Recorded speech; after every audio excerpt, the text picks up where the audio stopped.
Last Sunday was Good Shepherd Sunday in the Episcopal calendar, and I've always thought that this Sunday should be called Vine Sunday.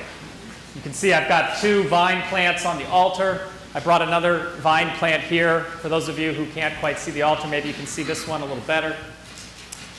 Good Shepherd Sunday we celebrate every year, even though it's not always the Good Shepherd reading. I wish we celebrated Vine Sunday every year, even on the years we don't get these wonderful readings that we got today from the first letter of John and then from John's Gospel about the vines and the branches. I might be biased towards vines and branches because I grew up in California near the wine country, where in late August or early September, a bike ride on a day like this through the vineyards is pretty amazing.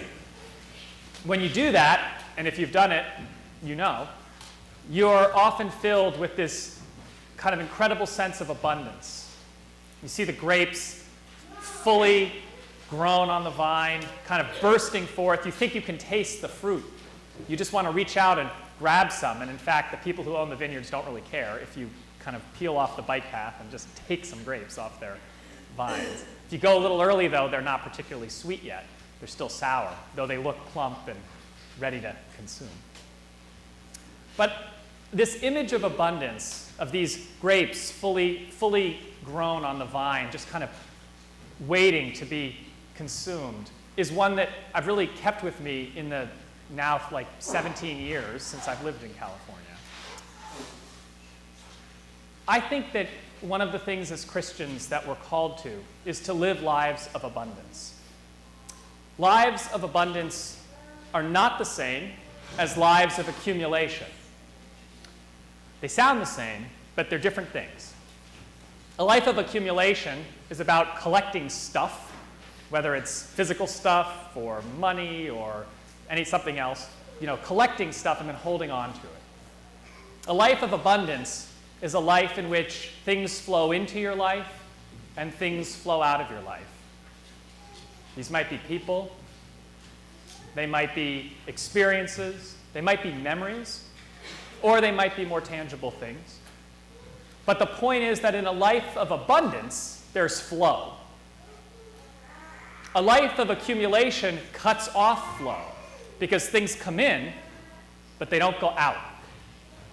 And if things don't go out, there's no room for more things to come in. I think about this in terms of my books. I'm a book hoarder. I love books. I never found a book I didn't want to keep. So I have a lot of books. I'm out of shelf space. If I don't let go of some of my books, if I don't feel free to lend them out to others, regardless of whether I'm certain they'll come back to me or not, if I don't feel free to release some of those books to you or others, there's no room for me to receive books. People give me a lot of books. You should read this. Father, you should read this book and then tell me what you think. I get that a lot. I try to read the books. But I want the space for them to come into my life. So in a very physical, tangible way, the bookshelf reminds me that if I'm not letting books leave my life, there'll be no room for more books to come in. And that's what Christ calls us to when he calls us to a life of abundance. And the image that he gives us for the life of abundance is the vine. The vine. Why does he give us the vine as the image for the life of abundance? One, because, as I said before, those grapes, those full, succulent grapes, ready to be eaten, such a wonderful image of the fruit that comes from living a life of abundance. But two, and more importantly, the reason why Jesus gives us the vine is because the nourishment for those grapes comes from being connected to each other and to the soil. It's like these pothos plants here. As you can see, these ones are just starting to form what will eventually become long vines. When my wife had her first apartment after college, she had a huge pothos plant that these were so long that they stretched all the way from one side of this church to the other. Probably not the long way, but the short way. And she had them hung up along the corners of her ceilings in her room. And it was beautiful because even the leaf on the furthest most edge was being nourished by its connection to the soil. And that's what Christ longs for each one of us, to be connected to each other and to the soil. If Christ is the vine and we are the branches, then God is the soil. And through Christ's connection to God, we are connected to Christ and to each other. I think there's a really deep yearning to be connected to each other in this world. We see it in, I don't know, I mean, I'm a Facebook addict. I check my status updates all the time, right? Some of us check our email more than we check on our children sometimes. And we yearn to be connected. We yearn to be in deeper relationship with each other. We haven't always found the right ways to get to deeper relationship. Sometimes the relationships that we're going for are too superficial.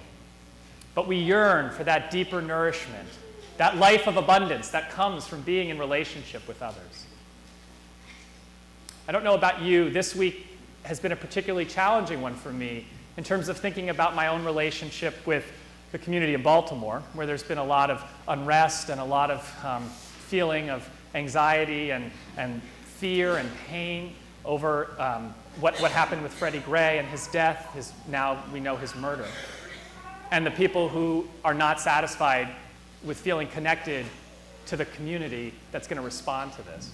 And all those events, all those things that were happening there this week and that will continue to happen, I think are signs of people in our society feeling disconnected, feeling like they're not part of the community, that the community doesn't include them, or that the community doesn't see and nourish them in the way that maybe some of us feel more seen and more nourished. So I've been feeling that. And I don't really have a lot to say about that yet, but it's happened enough times in enough places in our country over the last year that I'm really struck by this feeling that maybe some parts of our national community aren't feeling nourished by the vine. Maybe some of us feel that way, that we feel disconnected, we feel a little fragmented from the vision of God's kind of beloved community in which there's justice, in which there's hope, in which there's peace. The gentleness that we sang that hymn with just a few minutes ago is the kind of gentleness that I think most of us yearn for in this world. And we don't always get it. I wish that Jesus had written the last part of the gospel reading today just slightly differently. And I think that maybe what he said and what the people wrote down weren't exactly the same. Let me tell you what I mean.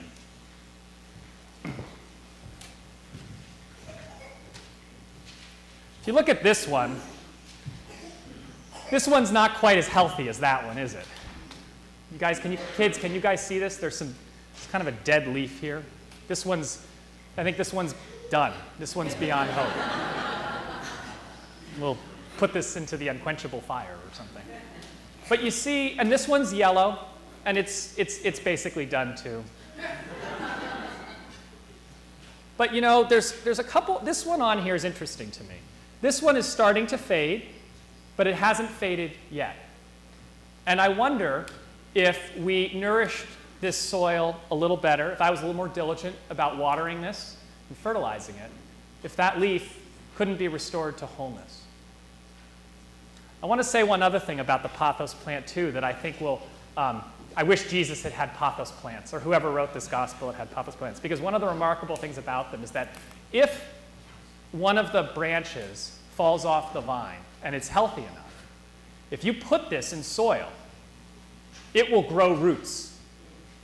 It will grow its own roots. It will, right out of the bottom of this stem. You can try this at home. Get a clear bud vase, just fill it with water and stick this in. You don't even need soil. Stick this in, and over about 2 weeks, you will see roots start to come out. Because it yearns to be connected. It yearns to be in relationship. It yearns to find good soil that it can dig into. And I think of this as how I wanted today's gospel passage to end. That if branches come off the vine, they can still make roots in good soil. they can still find God as they search for God. Watch the roots. Do it. You can take one of these, when you leave today if you want, you can take off a leaf. Take it home with you. Plant it in a vase and watch for the roots. And as you watch those roots grow, I want you to think in your own heart about your own yearning to be more connected to what's going on in the community, in the world, and with you and God. Watch those roots strive to find the soil. And know that in your striving to find community, you are not alone. God dreams that you will find the connection to a community of love and hope and peace and justice that will feed your soul and will heal this world.